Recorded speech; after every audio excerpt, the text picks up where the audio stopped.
ഈ ചുമമരുന്നുമായി ബന്ധപ്പെട്ട് ആശങ്കപ്പെടുത്തുന്ന വാർത്തകളാണ് കേട്ടോ ഓരോ മണിക്കൂറും വന്നുകൊണ്ടിരിക്കുന്നത്. മധ്യപ്രദേശിൽ 3 മരണം കൂടി റിപ്പോർട്ട് ചെയ്തിരിക്കുകയാണ്. മധ്യപ്രദേശിൽ മരിച്ച കുട്ടികളുടെ എണ്ണം ഇതോടെ 14 മാറിയിരിക്കുന്നു. രാജസ്ഥാനിൽ 3 കുട്ടികൾ മരിച്ചിട്ടുണ്ട്. ചുമമരുന്ന് കഴിച്ചുള്ള ആകെ മരണം ഇതോടെ 17. അപ്പോൾ ഇതിന്റെ വിശദാംശങ്ങൾ മിജി ജോസ് നൽകും. മിജി, നമ്മൾ നേരത്തെ സംസാരിച്ചുകൊണ്ടിരുന്നപ്പോൾ 1 മരണമായിരുന്നു, അതിപ്പോൾ 3 മാറിയിരിക്കുന്നു. അപ്പോൾ ഓരോ മണിക്കൂറും കുഞ്ഞുങ്ങൾ ഇങ്ങനെ മരിച്ചു വീഴുകയാണ്. എന്താണ് നിലവിലെ സാഹചര്യം? ഈ മരുന്ന് പിൻവലിക്കാനുള്ള നടപടികൾ എങ്ങനെ നടക്കുന്നു? അപ്പോൾ ത്വരിതഗതിയിലുള്ള അന്വേഷണവും അതോടൊപ്പം തന്നെ നടപടികളിലേക്കും വേണമല്ലോ. അപ്പോൾ എങ്ങനെയാണ് ആരോഗ്യ മന്ത്രാലയത്തിന്റെ നീക്കങ്ങൾ?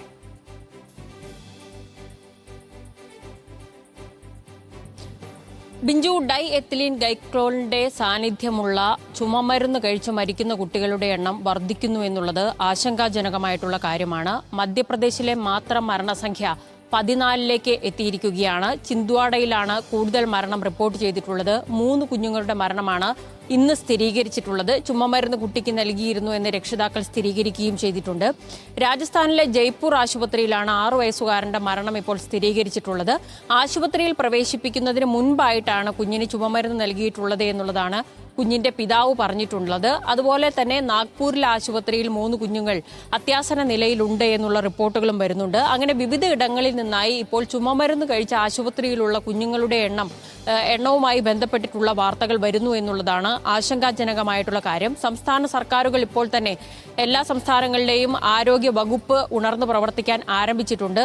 കേരളത്തിൽ നേരത്തെ തന്നെ ഈ കപ്സിറപ്പ്, ഈ ഒരു രാസപദാർത്ഥത്തിന്റെ സാന്നിധ്യം കണ്ടെത്തിയിട്ടുള്ള ചുമമരുന്ന് നിരോധിക്കാനുള്ള ഒരു തീരുമാനമെടുത്തിരുന്നു. സമാനമായി തന്നെ തെലങ്കാന, രാജസ്ഥാൻ, മധ്യപ്രദേശ്, ഉത്തരാഖണ്ഡ് തുടങ്ങിയ സംസ്ഥാനങ്ങളും തീരുമാനമെടുത്തിട്ടുണ്ട്. ഒപ്പം തന്നെ സംസ്ഥാനങ്ങളിലുള്ള സാമ്പിളുകളെല്ലാം ആരോഗ്യ വകുപ്പുകൾ ശേഖരിച്ച് പരിശോധനയ്ക്ക് അയക്കുകയും ചെയ്യുന്നുണ്ട്. ഇതിന് പുറമെയാണ് ഒരു വിദഗ്ധ സംഘത്തെ നിയോഗിച്ചുകൊണ്ട് ഈ ഒരു വിഷയം വിശദമായി പഠിക്കുകയും രാജ്യത്തുള്ള ചുമമരുന്നുകളുടെ സാമ്പിളുകൾ ശേഖരിക്കാൻ ഇപ്പോൾ കേന്ദ്ര ആരോഗ്യ മന്ത്രാലയം ആരംഭിക്കുകയും ചെയ്തിട്ടുള്ളത്.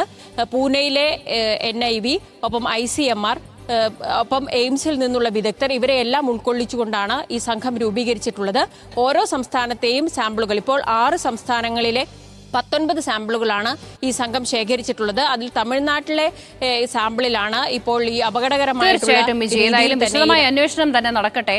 കാരണം എങ്ങനെയാണ് ഈ മരുന്ന് മാർക്കറ്റിലേക്ക് എത്തിയത് എന്നുള്ള കാര്യം കൃത്യമായി അറിയേണ്ടതുണ്ട്. 17 കുഞ്ഞുങ്ങളുടെ ജീവനാണ് നഷ്ടമായിരിക്കുന്നത്. പ്രത്യേകം ശ്രദ്ധിക്കേണ്ട കാര്യം, ഈ മരുന്ന് കൈവശമുണ്ടെങ്കിൽ അത് ഉപയോഗിക്കാതിരിക്കുക എന്നുള്ളതാണ്. സർക്കാർ നിരോധിച്ചാലും ചിലപ്പോൾ വീടുകളിലൊക്കെ ഇത് ഉണ്ടാകുമല്ലോ. അപ്പോൾ കുഞ്ഞുങ്ങൾക്ക് മരുന്ന് കൊടുക്കുമ്പോൾ പ്രത്യേകം ശ്രദ്ധിക്കുക. പ്രിസ്ക്രിപ്ഷനുള്ള പറഞ്ഞ അളവിൽ മാത്രം കൊടുക്കുക.